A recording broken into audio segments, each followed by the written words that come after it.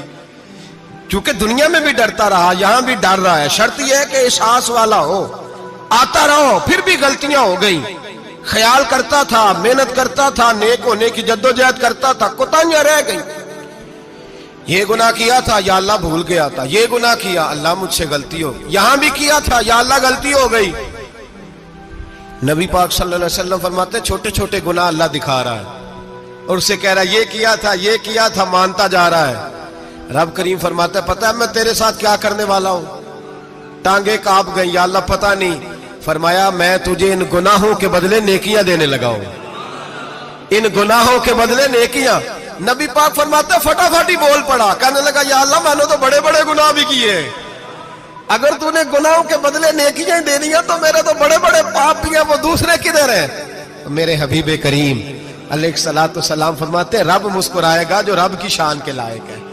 اللہ فرمائے گا تیرے دل میں احساس تھا، تو آیا کرتا تھا، تو توبہ کرتا تھا، تو میری بارگاہ ناز میں آتا تھا، پتہ تیرے اوپر چادر کیوں ڈالی ہے؟ یا اللہ نہیں، فرمایا میں تجھے اپنی رحمت کی چادر میں چھپا کے جنت میں داخل کرنا چاہتا ہوں۔ میرے بھائی تو آ تو صحیح، تو پہنچ تو صحیح۔ میرے نبی کریم علیہ الصلوۃ والسلام نے ایک دن صحابہ سے پوچھا ایک بات تو بتاؤ، بخاری مسلم کی حدیث ہے، یا رسول اللہ پوچھئے۔ نبی پاک صلی اللہ علیہ وسلم نے فرمایا اگر کوئی آدمی صحرا میں سفر کر رہا ہو، بہت بڑا صحرا ہو،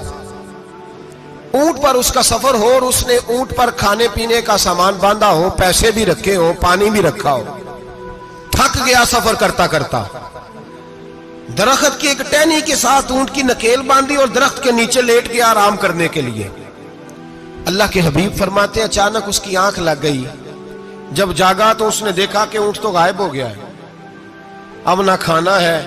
نہ پانی ہے، نہ پیسے ہیں، اور صحرا بڑا لمبا ہے، پیدل سفر بھی نہیں کر سکتا۔ تھوڑا سا ڈھونڈا، پھر موت کا انتظار کرنے لگا، سوچنے لگا اب موت آئے گی، اب مر جاؤں گا۔ اللہ کے محبوب فرماتے ہیں تھوڑی دیر گزری، جب بالکل مایوس ہو گیا تھا تو اچانک نظر پڑی تو اونٹ اس کا سامنے کھڑا تھا۔ نبی پاک صحابہ سے پوچھتے ہیں بتاؤ، اس کی کل کائنات اجڑ گئی تھی، راز ضائع ہو گئی تھی، ہر شے لٹ گئی تھی، دوبارہ اسے مل گئی ہے، بتاؤ اسے کتنی خوشی ہوگی؟ صحابہ کہنے لگے یا رسول اللہ نئی زندگی مل گئی اس بندے کو، وہ ساری دنیا سے زیادہ راضی ہے۔ تو میرے کریم رسول صلی اللہ علیہ وسلم نے فرمایا رب کریم کا نافرمان بندہ جب اس کی بارگاہ میں آ کے توبہ کرتا ہے تو اللہ اس سے بھی زیادہ راضی ہو جاتا ہے۔ نافرمان جب آ کے کہتا ہے یا اللہ معاف کر دے، آئندہ نہیں کرتا، میں اللہ تو راضی ہو جاتا ہے۔ اور حبیب پاک علیہ السلام فرماتے ہیں وہ اتنا کریم ہے، جب بندہ اپنے رب سے صلح کر لیتا ہے، توبہ کر لیتا ہے، تو اللہ زمین کو کہتا ہے تو بھول جا میرے بندے نے گناہ کیا ہی نہیں، آسمان سے کہتا تو بھول جا میرے بندے نے گناہ کیا ہی نہیں۔ پھر رب کریم فرشتوں سے فرماتا ہے کہ مٹا دو جو تم نے لکھا تھا، میں نے اپنے بندے کے ساتھ صلح کر لی ہے۔